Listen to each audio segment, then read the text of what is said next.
मानवी शरीरातील नको असलेले घटक म्हणजेच टॉक्सिन्स बाहेर काढून शरीर विषमुक्त ठेवण्याचं काम किडनी करते। त्यामुळे मेंदू, हृदय, फुफ्फुस याप्रमाणेच किडनीलाही अत्यंत महत्त्व आहे। गेल्या काही वर्षांपासून किडनीच्या आजारांनी त्रस्त असणाऱ्या व्यक्तींची संख्या झपाट्याने वाढू लागली आहे। देशातील 15 ते 17% नागरिक किडनीच्या विकाराने त्रस्त आहेत। त्यातून दरवर्षी देशातील सुमारे 15 लाख व्यक्ती किडनी विकारामुळे मृत्युमुखी पडतात। किडनीच्या विकारांबाबत जनजागृती करण्यासाठी मार्च महिन्याचा दुसरा गुरुवार जागतिक किडनी दिन म्हणजेच जागतिक मूत्रपिंड दिन म्हणून ओळखला जातो। किडनी विकार, त्याचे दुष्परिणाम आणि घ्यायची काळजी यावर प्रबोधन करणारे हे बी न्यूजचं विशेष वृत्त। आपल्या शरीरातील प्रत्येक अवयव महत्त्वाचा असतो, कारण कोणत्याही अवयवाचं कार्य बिघडलं तर शरीराचा समतोल बिघडतो। किडनी हा शरीरांतर्गत असलेला अवयव म्हणजे एक प्रकारे शरीरातील गाळणीच आहे।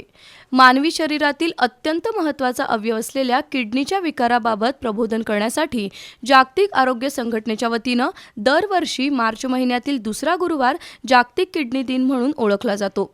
इंटरनॅशनल सोसायटी ऑफ नेफ्रोलॉजी आणि इंटरनॅशनल फेडरेशन ऑफ किडनी फाउंडेशनतर्फे 1926 साली जगातील 66 देशांमध्ये जागतिक किडनी दिवस सुरू झाला।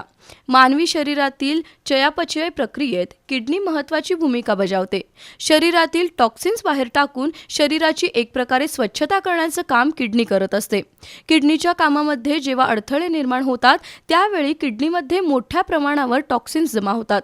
त्यामुळे हातापायांवर आणि चेहऱ्यावर सूज येते, लघवीचा रंग गडद होतो। लघवी करताना त्रास होत असेल तर किडनीच्या कामांमध्ये अडथळा निर्माण होत असल्याची लक्षणं आहेत। त्याचप्रमाणे शरीरामध्ये कमजोरी, थकवा किंवा हार्मोन्समध्ये येणारी कमतरता म्हणजे किडनी खराब होण्याची लक्षणं आहेत। ऑक्सिजनचा स्तर कमी होऊन चिडचिड वाढते। उन्हाळ्यामध्ये थंडी वाजून ताप येत असेल तर किडनी खराब होण्याचे संकेत असतात। गेल्या काही वर्षांपासून उच्च रक्तदाब आणि मधुमेहाचं प्रमाण वाढलंय। त्यातून किडनीचे गंभीर आजार उद्भवण्याचं प्रमाण वाढलंय। चुकीची जीवनशैली किंवा असमतोल आहार ही त्यामागची प्रमुख कारणं आहेत। दिवसेंदिवस आज किडनीचे विकार वाढत चाललेले आहेत। याच्या लक्षणामध्ये प्रामुख्यानं बघितलं तर पायाला सूज येणं, अंगाला सूज येणं, चेहऱ्याला सूज येणं, विशेष करून सकाळी उठल्यानंतर डोळ्यांच्या खाली सूज येणं, त्याचबरोबर अशक्तपणा असेल, भूक मंदावणे आणि लघवीमधील बदल ही प्रामुख्यानं लक्षणं आहेत। काही रुग्णांच्यामध्ये लक्षणं देखील कमी प्रमाणामध्ये असतात। त्याचबरोबर याची कारणं जर बघितलं तर सर्वात महत्त्वाचं म्हणजे अनकंट्रोल डायबिटीस अर्थातच मधुमेह आणि उच्च रक्तदाब ही मुख्य कारणं आहेत। त्याचबरोबर अतिरिक्त अननेसेसरी वेदनाशामक गोळ्यांचं सेवन, त्याचबरोबर वाढता लठ्ठपणा, स्मोकिंग असेल, इन्फेक्शन अर्थातच संसर्ग आणि त्याचबरोबर काही वेळेला किडनी स्टोन, किडनी ट्यूमर म्हणजे ऑब्स्ट्रक्शन असणं ही याची प्रमुख कारणं आहेत। बहुतांश वेळा किडनीचा विकार गंभीर बनेपर्यंत रुग्णांना त्याची कल्पना सुद्धा नसते। त्यामुळे मधुमेही रुग्णांबरोबरच किडनी विकाराची लक्षणं जाणवणाऱ्या व्यक्तींनी नियमित तपासणी करण्याचा सल्ला डॉक्टर देतात।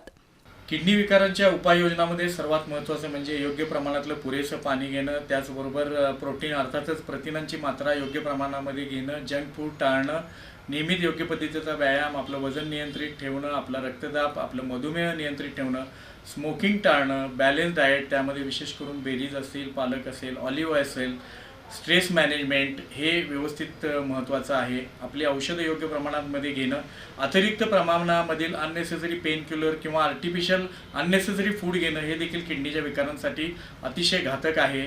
आपल्या किडनीच्या आजारानुसार आपल्या तज्ज्ञ डॉक्टरांच्या सल्ल्यानुसार योग्य ती मेडिसिन घेणं, ज्यांना कोणाला गरज आहे त्यांनी डायलिसिस योग्य पद्धतीनं रेग्युलर ज्यांना गरज आहे त्यांनी घेणं। किडनी विकार होऊ नये किंवा प्राथमिक स्तरावर किडनी विकाराची लक्षणं दिसली तर नागरिकांनी आपल्या आहार विहारामध्ये तातडीनं बदल करावा। परमेश्वरानं मानवाला 2 किडनी दिल्या आहेत, एक खराब झाली तर दुसरी उपयोगाला येते, पण मुळात किडनीचं आरोग्य राखण्यासाठी योग्य जीवनशैली अंगीकारण्याची गरज आहे।